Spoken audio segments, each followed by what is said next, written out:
윤석열 대통령의 취임식 어떻게 보셨습니까?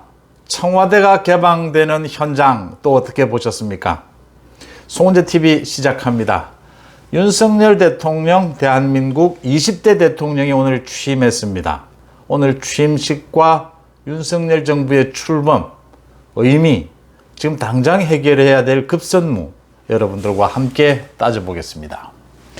송은재TV 아직 구독자가 아니신 분 계시면 구독, 좋아요 버튼 저한테는 큰 힘이 된다는 말씀부터 드립니다.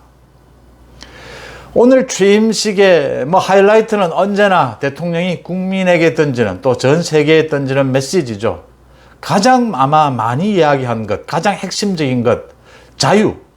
이 자유를 가장 많이 이야기했고 강조했다. 자유. 이제 전통적으로 민주주의가 발달해 오면서 자유는 가장 기본적인 가치였죠. 그런데 평등이나 복지나 많은 진보적인 얘기가 나오면서 자유가 많이 훼손되기도 했고, 자유와의 균형 이야기도 나왔습니다. 이제 성숙된 자유로 오늘 윤석열 대통령이 이야기한 것이 그거죠. 이젠 자유의 개념 속에 모두 수렴되는 것이죠. 그러니까 복지라든지 평등, 많은 부분들이 자유, 진정한 자유를 위해서는 경제적인 것도 보장이 좀 돼야 되고 지성적인 것도 보장이 돼야 되고, 이런 많은 것들이 균형을 이루어져야 자유가 가능하다. 이 자유의 확대, 세계적 자유의 연대만이 지금 우리나라를 비롯한 전 세계적인 민주주의의 위기를 극복할 수 있다. 이런 얘기, 윤석열 대통령의 오랜 어떤 가치관, 철학을 이야기했다, 이렇게 보입니다. 그러니까 지금 편가르기라든지 다수에 의한 횡포, 이런 반지성적인 것, 합리적이고 상식적이지 못한 많은 반지성적인 것들, 이런 부분들을 극복하기 위해서는, 또 사회적인 갈등 이런 것을 극복하기 위해서는 빠른 도약, 빠른 성장이 필요하다. 그러니까 윤석열 대통령은 정통 보수, 합리적 보수, 자신의 그 기본적인 철학, 리더십의 철학, 오늘 이야기를 했다, 이렇게 보입니다. 오늘 국회에서 열린 이 취임식과 함께 청와대에서는 개방 행사, 청와대가 개방이 됐죠. 이렇게 동시에 이제 이루어지면서 굉장히 다이나믹하고 청와대 개방 용산시대, 윤석열 정부의 출범, 굉장히 역동적으로 다가왔다. 잘 구성이 된 취임식이었다, 이렇게 보입니다. 그 다음 윤석열 대통령이 현충원을 방문하고 난 다음에 김건희 여사와 함께 이제 국회 입구에서부터 취임식장까지 계속 걸어 들어가는 그 장면, 그게 기존의 이제 취임식과 좀 많이 다른 부분이었는데, 저는 그런 부분을 제안을 합니다. 오래전부터 시간과 많은 여건이 된다면 대통령 취임식뿐만 아니라 지금 국내에서 열리고 있는 그 많은 행사들, 조그만한 자치단체까지 굉장히 많은 행사가 열리지 않습니까? 그 자치단체장이나 정치 지도자들이 그 단상으로 바로 가는 것, VIP석으로 바로 가는 것, 그런 건 좀 자제되어야 된다. 언제나 좀 일찍 내려서 그 주민들과 인사도 하고, 그 참석한 많은 사람들에게 인사를 하면서 들어가는 그걸 관례화하는 것이 좋다. 그거 아주 버릇으로 들여놓는 것이 좋다. 오늘 윤석열 대통령이 그렇게 한 건 굉장히 잘한 것이다, 잘 기획된 것이다 라고 보이고요. 김건희 여사 현충원을 방문할 때는 검은색 옷으로, 오늘 취임식장은 흰색 옷으로, 이 검은색과 흰색 아주 선명하면서도 간결한 그런 이미지의 의상 돋보였다, 이렇게 보입니다. 김건희 여사로서는 오늘 공식 행사는 처음이지 않습니까? 첫 행사에 간결하면서도 아주 선명한 그런 이미지를 보여줬다, 아주 인상적이었다, 이렇게 보입니다. 문재인 대통령 부부도 오늘 참석을 당연히 했는데 굉장히 참 표정이 안 좋다라는 부분입니다.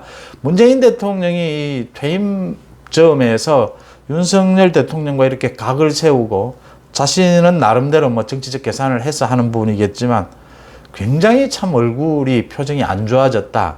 그 역시 대통령이라고 하는 그 자리에 주는 중압감도 있겠고, 문재인이 그 대통령직에 맞지 않는 이 여러 가지 자질이나 성향이 맞지 않는 부분도 그렇게 부담으로 왔을 것이다. 특히 이 퇴임을 앞두고 윤석열 대통령과 그렇게 각을 세우는 그런 선택을 하면서, 사실은 윤석열 정부의 출범을 회방 놓았거든요.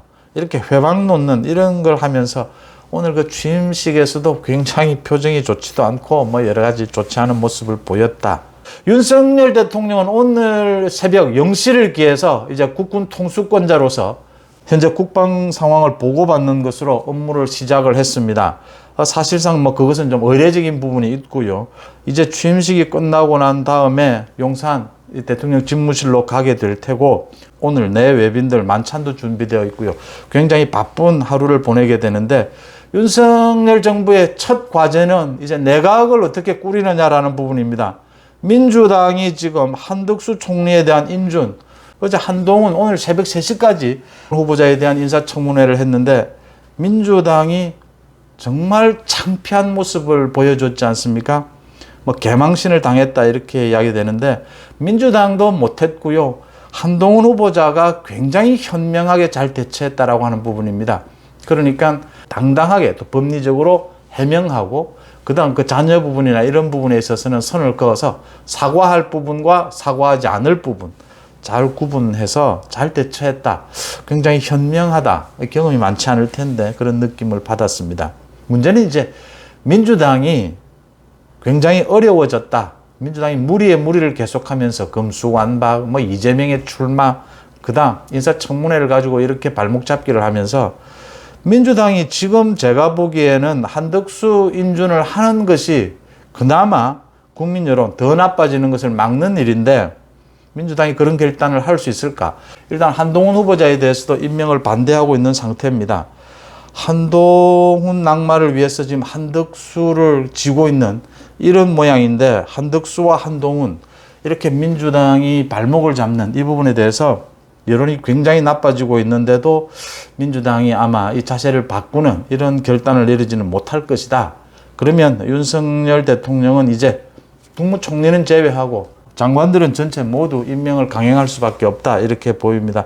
오늘 취임식 행사장에서 식사를 했던 김부겸 총리가, 그러니까 부총리, 추경호 부총리를 제청하는 형태를 통해서 추경호 부총리가 이제 장관들 제청을 하는 이런 식으로 장관 임명을 강행해야 할 수밖에 없다. 민주당이 자세를 바꾸지 않을 것으로 보인다. 계속 한덕수, 한동훈을 물고 늘어질 것으로 보인다. 민주당이 점점 더 어려운 길로 가고 있다라고 하는 부분입니다. 민주당으로서는 지금 뭐 목리를 부리는 상황에서 믿을 게 지금 국회의원 숫자밖에 없지 않습니까? 그런데 그 국회의원 숫자가 모두 무능하고 준비도 덜 돼 있고 전혀 국정을 진지하고 정말 책임감 있게 국정을 처리하겠다라는 자세가 전혀 되어 있지 않다라고 하는 것이 이번 한동훈 후보자에 대한 청문회에서, 어제 하루 종일 오늘 새벽까지 치러진 그 청문회에서 모두 드러났다. 윤석열 대통령의 취임식, 거기에 점한 청와대 개방, 이제 용산시대가 열렸다라는 부분과 함께 오늘 윤석열 대통령의 취임사 굉장히 인상적인 연설이었다. 굉장히 뭐 역사적인 연설이었다. 이렇게 평가할 수 있겠습니다. 여러분들은 어떻게 보셨습니까? 송은재TV 마칩니다. 고맙습니다.